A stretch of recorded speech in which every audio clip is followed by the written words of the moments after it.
ही mix veg मी घरी बनवले. हे कुणाला सांगून खरंच वाटलं नाही, इतकी चमचमीत झाली होती. सगळ्यात आधी मी एक वाटण तयार केलं. यासाठी 1 चमचा धने, अर्धा चमचा बडीशेप, अर्धा चमचा जिरं आणि अख्खा गरम मसाला भाजून घेतलं. यामध्ये अर्धी वाटी सुकं खोबरं घातलं. खोबरं ब्राऊन होईपर्यंत भाजून घेतलंय. मिक्सरच्या भांड्यामध्ये काढून घेतलं. यामध्ये आलं लसूण घातलं आणि हे अगदी बारीक असं वाटून घेतलं. वाटण काढून ठेवलं आणि याच मिक्सरच्या भांड्यामध्ये टोमॅटो आणि काजूची पेस्ट करून घेतली. आता भाजी तयार करूया. कढई ठेवली गॅसवरती. यामध्ये 2 चमचे तेल घातलं. तेल गरम झाल्यानंतर कांदा घातलाय. कांदा ब्राऊन होईपर्यंत परतून घेतला. यानंतर यामध्ये चवीप्रमाणे लाल तिखट घातलं.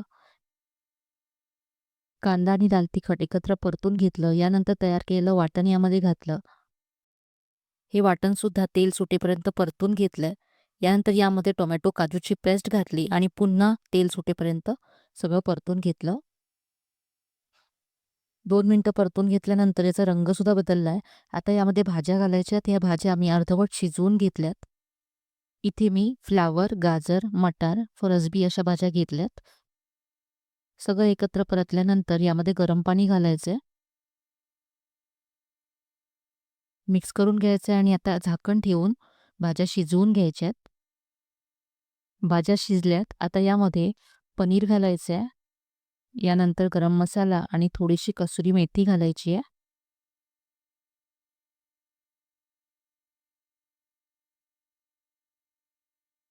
पुन्हा एक वाफ काढूया आणि ही आपली चमचमीत अशी मिक्स व्हेज तयार झाली आहे. नक्की करून पहा आणि अशा छान छान रेसिपीजसाठी छायाज रेसिपीजला सबस्क्राईब करा.